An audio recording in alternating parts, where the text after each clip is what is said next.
Okay, welcome back. This is where we put everything all together. So here we have some polynomials, and the directions are simply going to say factor completely. Because once you factor completely, you can find the zero. So the goal right now is just simply to factor completely. And you can use any of the techniques we've used, plus a couple new ones I'm going to teach you today. So these both can be factored by grouping.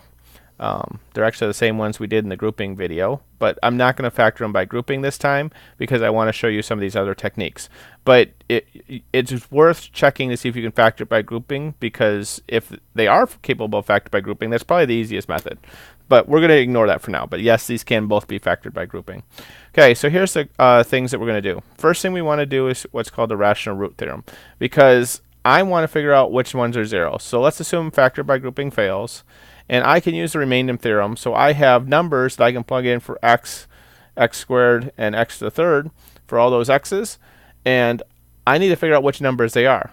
Now, it could be any number in the world, so I could try all infinite set of numbers, including all the fractions and decimals, until I find ones where they equal 0, because the goal is to make this equal to 0. But I want to limit that down some. So here's what the rational root theorem says. It says if there are rational roots, you would have to look at the factors of the last one. So the factors of our last term, remember, put these in order first. Terms go from greatest to smallest. So the factors of 4 are going to be 4 and 1 and 2 and 2. So I got three factors, 1, 2, and 4. And the factors of our leading coefficient of 1 is going to be 1. It's 1 times 1. Okay? What the rational root theorem says is that the possible rational roots are everyone over here divided by everyone over here. So first off, I got 4 over 1. And it could be a positive or a negative. Second one, I have 2 over 1 with a positive or negative. And last one is 1 over 1 with a positive or negative. And we can reduce these to plus or minus 4, plus or minus 2, plus or minus 1. So I have 6 possibilities that I can try now instead of an infinite number of possibilities. So one option is to start plugging them in, one, and see which ones work. There's no guarantee any of them will work, because there's no guarantee that they are rational roots. But if there are rational roots, it will be from these 6 numbers. Okay, the next thing I want to do to limit it down is I want to look at the leading coefficient. Okay, so that's the rational root theorem that we just covered. Okay, so the leading term right here, you look at the exponent. Whatever that exponent is how many terms you're going to have. So here I have 3 roots, because the leading coefficient is 3. In this example, there are also 3 roots. So whatever that leading term is, that exponent, that's how many solutions that there are. Now, it doesn't say they're going to be real solutions. It could be imaginary, but there will be 3 of them. So all you have to look for is that leading term, and you look at its exponent, and that will tell you how many solutions that there will be. So at most, there's going to be 3 solutions here. So and they could be repeated, but I could use these numbers 3 times. Now, the next thing we want to look at is whether or not they're positive or negative, and maybe even imaginary. So if they're imaginary, remember, imaginary numbers always come in pairs. And the best way to deal with imaginary numbers is the quadratic formula, which you should know, but it's the opposite of b plus or minus the square root of b squared minus 4ac all over 2a. And when this thing is negative, you end up with imaginary numbers. And because of the plus or minus, you come in pairs. So these are coming in pairs. And the only real way we have to deal with them is to find some quadratics that we can plug into here, into the quadratic formula. So if we could divide one of these by a number to get it down to quadratic, we can then plug it into the quadratic formula if it does happen to have imaginary roots. So that's one technique that we have. But let's look at the roots first. So here's how you figure out if it's positive or negative roots. So we're going to look at the original one. Let me write it in blue. So we got x to the third plus 2x squared plus 2x plus 4. Now, I want to plug in a positive number. I'm going to just pick 1. So I'm going to make those x's 1s. And I want to know on the sign change. So I'm only caring if it's going to be a positive or a negative. I don't care what the number is. I just care if it's positive or negative. If you want to figure out the number, that's great. It's not really important. The only important thing out is to figure out if the number is going to be positive or negative. So if I do 1 to the third, I end up with 1, and this thing is positive. When I do this, I get 1 squared, which is positive 1, times another positive number, which will stay positive. 1 times 2 is also positive, so this thing is positive. And lastly, the number 4 is already positive. I can't plug anything into it, so it's going to be positive. So as I'm looking at this from positive to positive to positive to positive, there are no sign changes. Okay? And when there are no sign changes, when I plug in a positive number here, that means that there are no positive solutions. So there's no positive solutions at all. If you get more than one sign change, that will be the maximum number. So it could be less than that. But in this case, there are no positive solutions. So that means that over here, where we had 6 possibilities, plus or minus 4, plus or minus 2, plus or minus 1, these positives are no longer there because we have no positive solutions. So now I'm down to only 3 numbers I have to check. -1, -2, and -4. Okay, so we're going to do the same thing, but this time we're going to look at the negative. So I'm going to go ahead and rewrite this one more time. So we got x to the third plus 2x squared plus 2x plus 4. And this time what I'm going to plug in is a negative number, so I'm going to pick -1. And we're just going to plug it in to see what would happen. Okay, so -1 to the third is going to be negative. Because -1 doesn't matter, 1 to the third happens to be 1, but negative to an odd power is going to be negative, so this thing is negative. Whoa, that is not what I meant to write there. Let's try that again. Okay, so that thing's negative. Now a negative to an even power like 2 is going to be positive, because a negative times a negative is positive. So this thing is +1 times 2 is +2, but more importantly it is positive. And here, negative to no power, or to the power of 1, is going to stay negative. So -2 times a positive, -1 times a +2 is going to be negative. And lastly, I had a +4. Can't do anything with it. It stays positive. So here I do have some sign changes. I have one sign change right here from a negative to positive. Here I have a sign change from positive to negative. And here I have a sign change from negative to positive. So we have up to 3, because there are 3 sign changes, negative. I cannot spell. Let's try that again. There we go. Roots or solutions. Okay, so there's up to 3. So our possibilities, we know there are 3 solutions. One possibility is that I have all 3 are negative. Okay, does not mean it's these 3 numbers, because it could be the number -1 3 times. I can repeat them. And what's not included over here is 0. 0 could be considered either positive or negative. So if it happens to be 0, that's the case. But you would notice a 0 here because all of these would have an x in it. So 0 is not going to be a solution. So that's easy to identify because there would be a common x here. So 0 doesn't work in this particular case. But there's another possibility. We haven't talked about imaginary numbers very much, but they come in pairs. So instead of having all 3 negatives, I could have 1 negative with 2 imaginary. Okay? And I can't have 3 imaginary because they come in pairs only. So there is definitely 1 negative solution. We've already eliminated all the positive ones. So there is a negative solution. What I don't know is if it is rational or irrational. Okay? If it is rational, it's going to be -1, -2, or -4. If it's not one of those, then it is irrational, like a square root or pi or something ridiculous. If that ends up being the case, only thing you can do at that point is graph the stupid thing with the computer, because there's nothing else you really can do. So let's assume that's not the case, and we're going to try these 3 numbers over here and see which one works, because one of these should be working. Okay, so let's try -1. I'm picking -1 just because it's easy to plug in. So we got -1 to the third plus 2 times -1 squared plus 2 times -1 plus 4. -1 to the third is -1. -1 squared is 1 times 2 is 2. 2 times -1 is -2 plus 4. I can already see that's not going to work because 2 minus 2 is 0 and 4 minus 1 is 3. So because 3 does not equal 0, that's not a solution. So that one's gone. Okay, let's try -2 this time. -2 to the third plus 2 times -2 squared plus 2 times -2 plus 4. negative 2 to the third is going to be negative. 2 to the third is 8. Negative 2 squared is positive 4. 4 times 2 is 8. Negative 2 times 2 is negative 4 plus 4, and that's really easy. 8 minus 8 is 0. 4 minus 4 is 0. So this thing equals 0. So this is a root. So I do have a root, and our root is negative 2. Okay? So what we're going to do is we're actually going to divide this root by this. So remember our remainder theorem. If our remainder is negative 2, what we came from is x plus 2, because when we subtracted it from 0, that's when we got x minus 2. So our number we're going to divide is x plus 2. And I'm going to have to do this on a new sheet. So let me get a new sheet out here. That's not what I wanted. Let's do that.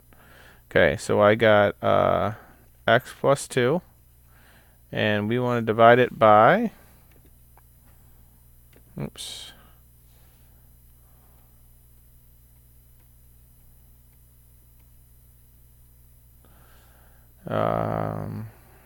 Where was it? X to the third plus 2x squared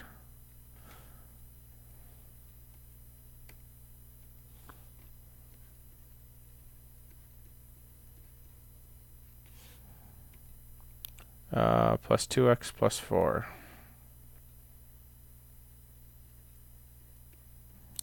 And you can do this with either the long division or synthetic division. I'm going to pick synthetic division this time. So we're going to use that minus 2 and our coefficients of 1, 2, 2, and 4. And let's do some synthetic division. Bring the 1 down. 1 times negative 2 is negative 2. Add up and down, you get 0. 0 times negative 2 is 0. 2 plus 0 is 2. 2 times negative 4 is negative 4. 4 minus 4 is 0. We knew that was 0. So 1 less power, that started with a 3. So this is x squared plus no x's plus 2. So here's our, remember there's remainder of 0, so I don't have anything else. So right now we're at x squared plus 2 and x plus 2. So we still have to keep factoring x plus 2, but I can already tell you right now that this thing is not factorable. It has nothing in common. The only factors of 2 are 2 and 1, and there's no way that we're going to get 0 out of that. So the next thing you would do is you'd actually have to take the quadratic formula, because these are most likely going to be imaginary. Okay, I'm not going to go ahead and finish that. I'm going to let you finish that. But for right now, we're only worried about real solutions, so I wouldn't worry about it. But we're going to have 2 imaginary solutions. So we did have this one case where that we had 1 negative and 2 imaginary solutions. Okay, so let's go ahead and do the other one. I won't take me nearly as long now that I have some of this done. But if we take this one,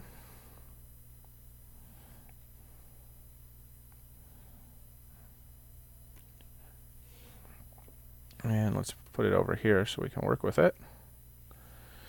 Okay, so we're going to go ahead and look for our possible solutions. So using the we know there are 3 terms. We've already looked at that. So using the rational root theorem, we're going to look at the possibilities. So we got 1, 2, 4, and 8 are the roots of 8, or factors of 8, and 1 and 2 are the factors of 2. So we got to put each one of these over each one of these. So we're going to put them all over 1. So we got 1 over 1, 2 over 1, 4 over 1, 8 over 1, plus and minus in each one of those. And we'll do the same thing over 2. So we got 1 over 2, 2 over 2, 4 over 2, 8 over 2. And again, plus or minus on each one of those. And we're going to simplify. So 1 over 1 is plus or minus 1. That's the same as 2 over 2, so we don't have to write it twice. We get plus or minus 2. Well, 4 over 2 is the same thing. Again, I don't have to write it twice. Plus or minus 4. Well, 8 over 2 is the same thing. Plus or minus 8, and plus or minus 1/2. So those are the possibilities. And we need to go ahead and look at the positives and negatives. So let's take a quick look at that and see how many solutions we have, see if we can eliminate some more of these. So if we plug in positive numbers here, So let's look at just the signs for a second. So if I plug in a positive 1, this thing is positive. If I plug in a positive 1 here, we get a positive times a negative is a negative. Put a positive 1 here, positive times a negative is a negative, and this thing is positive.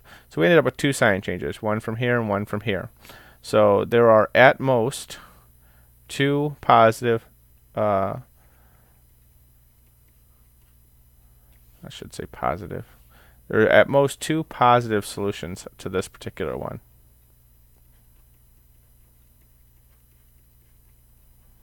That means there could be 1 or there could be 0, but there is at most 2 positives. And let's take a look at the negatives. Okay, so erasing this, we're going to do it all over again one more time. Okay, so this time we're going to plug in negative 1. So we plug in negative here. I get negative to the third is still negative. Negative times 2 is negative. Negative to a positive is a positive, and a positive times a negative is a negative. And if this is negative, we have a negative times a negative, so this is a positive, and this is a positive, so this is 1. So we have at most 1 negative. Or we could have 0. And just like before, 0 is not a solution, because if 0 is going to be the solution, these all have to have an x, and this one does not have an x. So 0 is also not a solution. Okay? So we have 2 positives, 1 negatives. We have 3 terms, so we have a couple possibilities. One possibility is exactly what you see there, is 2 positives, 1 negative. That should have 1 s.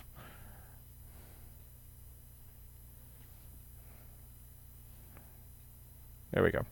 So 2 positive, 1 negative. We can't have 2 positives and 1 is imaginary. That doesn't work. If there's 1 positive, then there should be 2 imaginary. That is a possibility. I can't have 1 positive, 1 negative, and 1 imaginary because I have to have imaginary in pairs. If there are 0 positives, then I would have to have 1 negative and 2 imaginary. So it looks like all the possibilities are still open. So let's check the positive numbers first and see if we can find one. We have 5 to choose from. So I'm going to pick 1 first just because it's easy to plug in. Hopefully we get lucky. So let's start with 1. We got 2 times 1 to the third minus 2 times 1 squared minus 8 times 1 plus 8. 1 to the third is 1 times 2 is 2. 1 squared is 1 times negative 2 is negative 2. And this is negative 8 plus 8. Hey, look at that. That equals 0 already. So 1 is a possibility. So let's do a little division here to get rid of it and see what's left over. We got x minus 1 because we said 1 is a possibility. No, let's do synthetic division. I'm in the mood for synthetic division today. So we'll use 1, and we're going to have 2, negative 8, and 8. And bring the 2 down, multiply, so that's 2. Add this up, you get 0. 0 times 1 is 0. Negative 8. Negative 8 times 1 is negative 8. And add up to 0, which is good because that means we did it right. So our new number is 2x squared minus 8. Now, we could try to factor this straight out because it's quadratic. I'm seeing a 2 in common already, so let's bring the 2 out. And we get x squared minus 4. Hey, and look at that. It's a difference of squares. So since this is a difference of squares, I don't need to do any more division. I could check all these numbers again. We could play this game again and figure out whether or not our last number is going to be, by the way, since we found a positive, this case is now gone. We could check the negatives to see if any of the negatives work, or we can simply do the difference of squares at this point. And the difference of squares says it's going to be x plus 2 and x minus 2. So negative 2 and 2, right there, were our other 2 solutions. And we already tried 1. So those were our 3 solutions, and they were amongst those that we tried. So at any point, you can get down where you actually know how to solve it, like with a quadratic using factoring rules or the quadratic formula. Go ahead and do that. And you can always divide things out to get it down to something smaller. So our final answer should have been what we have written there, 2x plus 2 x minus 2, and what we divided earlier, which was x plus 1. No, x minus 1, because 1 was the solution. So remember, this comes from x minus 1 is equal to 0, and that's where that 1 came from. So it's x minus 1 in factored form. So there's our factored form of this thing up here. If you got questions, please make sure you ask. This is another one of those things where you just need to practice, and when you start practicing, you're going to come up with questions, and you need to make sure you ask me.